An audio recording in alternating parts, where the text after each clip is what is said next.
everyone's favorite segment of College Football Monday, VT Corner.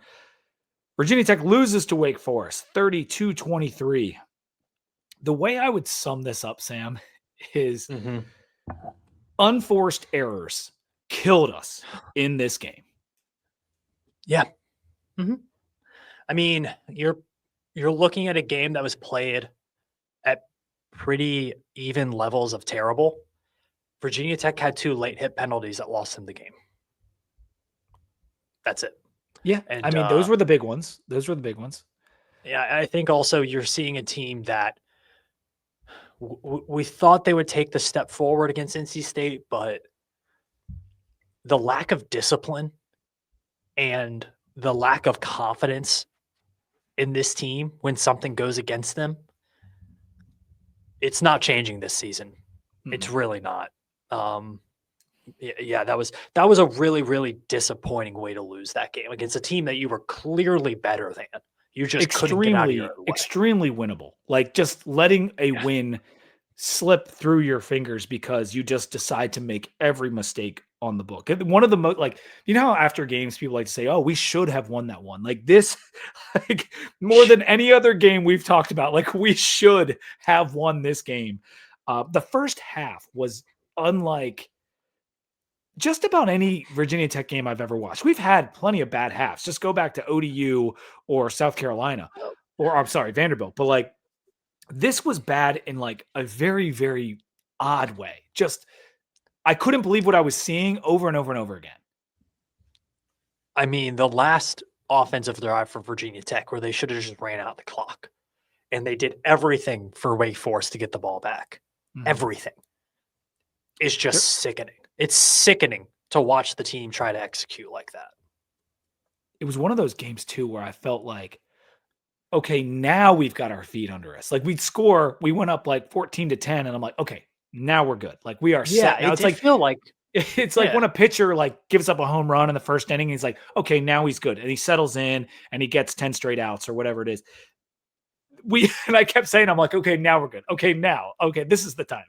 And it just never happened. And the major ones were the 2 15-yarders on third down, which extended drives. That was the Ben Bell late hit and the Spencer sideline push. There was actually 2 of our guys over there that pushed Robbie Ashford as he was out of bounds. Those led to 14 points on those 2 drives. They extended drives, which immediately led to touchdowns.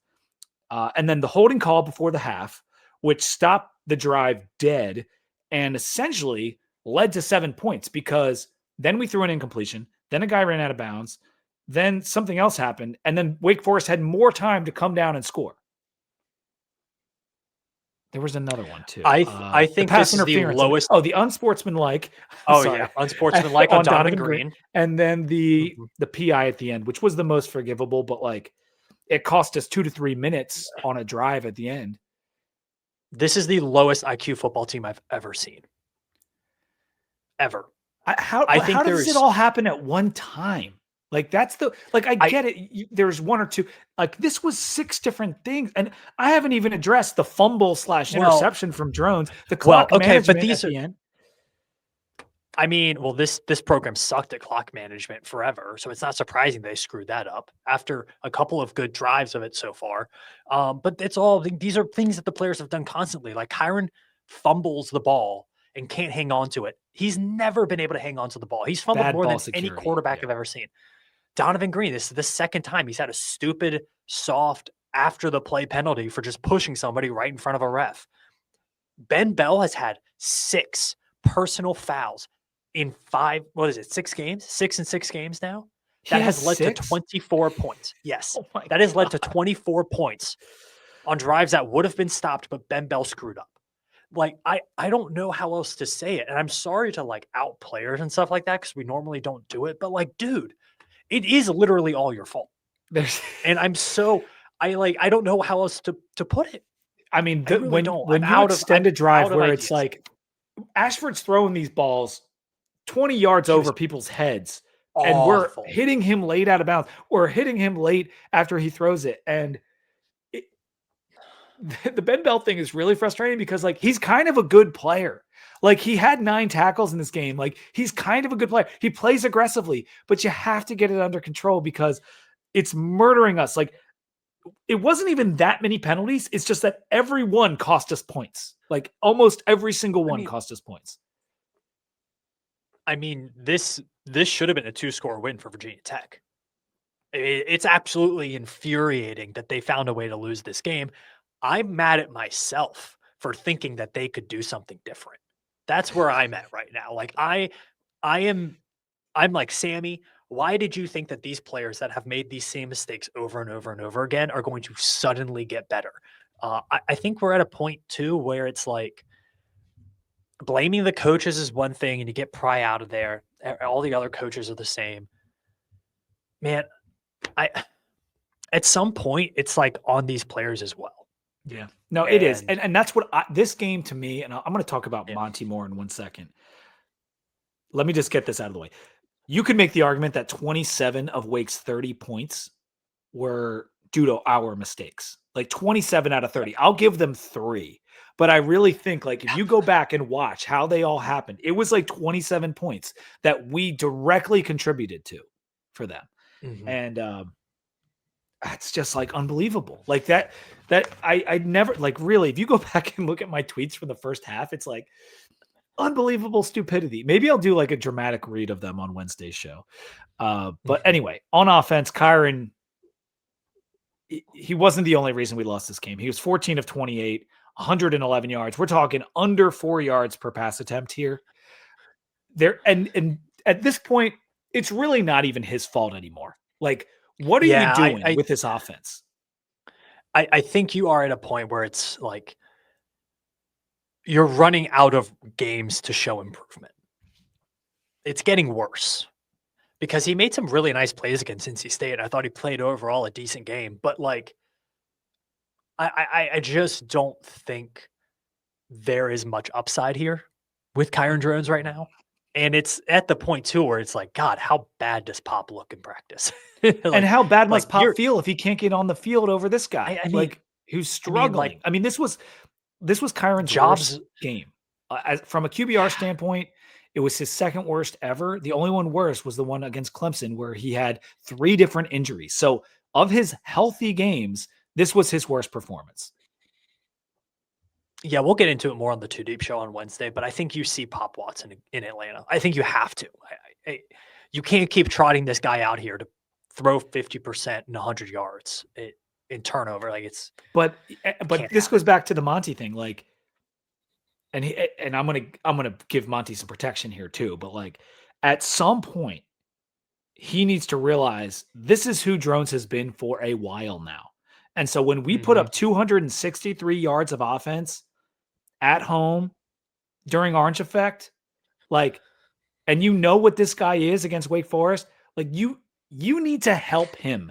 You need to do something different. The overall design and scheme of this offense has got to change. We've talked about running the ball countless times. Dropping Drones back over and over, like I do not know. We don't have the line for it. We don't have the quarterback for it. It is a classic, square peg and a round hole. And it like I don't know how it's gotten here. Like, how are you not? How come they can't see this? Like, it doesn't I, make I any sense to me. I don't know, man. I really don't. I think it is unfortunate that Terry and Stewart can't stay healthy. Yeah, I mean, it he was is. pulled out of this game, looked like for an injury related issue as well.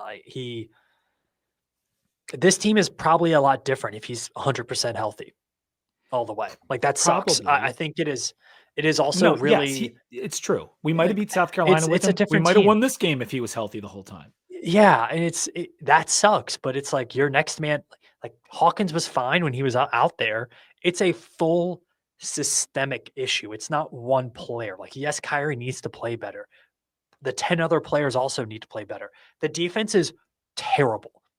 Like they're terrible. I know the penalties create some of the bad metrics, I mean, but there is yeah, only one power conference defense worse than Virginia Tech, and it's Oklahoma State. And it doesn't matter what stat you look at, how you slice it. Like, this is a bad defensive team, and it's only going to get worse because they have nobody healthy on the back end now. I don't think it's as bad as that because I really think the ODU game just has to get thrown out. Like, because we just weren't But then trying. what do you do with the Vandy? What do you do with the Vandy game? What do you do with this game? Like, we're starting to run out of games to throw I mean, we out. didn't give up a ton of yards in this game. Like, we gave up 347 yards. That's not bad. But here's the thing. Ashford is awful. And so that, like, it's like opponent adjusted. This is horrific. Because I mean, we could not get home on him. Like, that was the thing that was frustrating on defense, was that we would get pressure.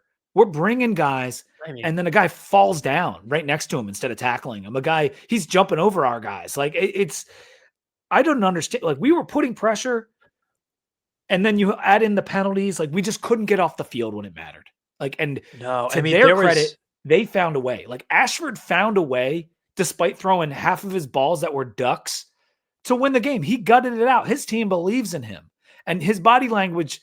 He's hurt. But his teammates know he's given it all he's got. And guess what? They got the win. The team with the quarterback who put his nuts on the line and went out there and won. And that's what I find frustrating, because that team is not that good. Like, their defense is pretty solid. I'll give Wake that. It's a solid defense. But, like, that team is just not that good. Ashford is a god-awful quarterback. His QBR in the year is worse than Kyron's. But guess what? He came into our house and he got the win. So I go back to the offensive performance, and I just hope that Monty's been dealing with a lot. You know, he's going through the coaching change. He's dealing with all these personalities. Kids wanted to quit or transfer. Or he's having to. So he hasn't had a chance to potentially revamp the offense entirely. But the bye week is coming, and I would imagine you are going to see not just different play calls, like completely new concepts, because this is untenable on offense. I just don't have any faith in anybody wearing orange and maroon on Saturdays, to be honest with you. Just none at all. Can we simplify it, though, to bring back from the doom and gloom, that this is a team that got an unexpected win on the road at NC State, and then they come out at home and they lack focus and they lose. Like, we see that a lot in college football. That is not. Yeah, they do. I think a big part of it, too, is the depth chart has been pretty different every single game. I think that has really hurt this team, because the margin for error is so small when at the best of times.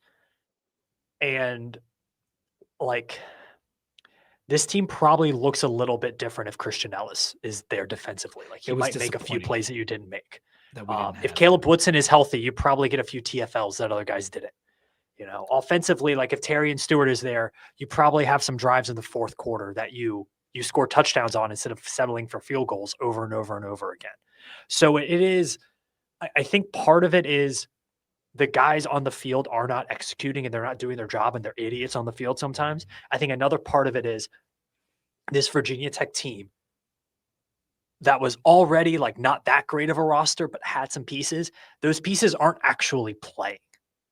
And like all of that hype that we had for like potentially 7, 8 wins this season, none of those players that we linked those wins to are actually on the field right now. And that's pretty disappointing overall as a fan. Like, you just feel like it's a throwaway season. I know, but like like when you're missing, you know, that's true. I mean, we're missing Stewart for the second half. Offensive line has been bad. Garrett got banged up again. Garrett got hurt again. But we did have the starting OL at the beginning of that game. They were all there. And so but it's the first time all season. I know. I know. And you still don't have Meadows. Like it's not good right now, man. It's not good. And I think next weekend could get really ugly. You can't fix. We'll talk about that. Yeah. You can't fix nearly 4 years of bad coaching and bad culture in a couple weeks. And I'm not saying Monty is like, he's the magic fixer. Like, look what he did against NC State. Like, I'm just saying, like, he's doing his damnedest to try to get this team to be respectable on the field. And like, I don't think like all of those penalties, all that shit, like, I'm not blaming him for that. Like, I can't possibly blame him for all that. Like, that's on the players. That is like absolutely insanity that all of that happened. And so I still believe in him. We put out the shirt last week, the "You got me, I got you." And I know it would have been better if they won. We sold some on Friday and it was awesome. And we appreciate all you guys who wanted to purchase a shirt to support the show. I think there's going to be a couple more bright spots this year. It might not be at Georgia Tech. Maybe it will be. Might not be at Georgia Tech, but like Cal will have a shot. I think even Louisville will have a shot. Louisville doesn't look great. And so I believe that I think you Monty maybe can get one. this. I think he can get this team to not do this again. Like this was fucking terrible. Like I can't believe what happened in the first half of that game.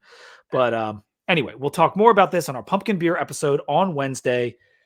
That's going to be fun. We'll preview the Tecmo Bowl and all that good stuff. Sam.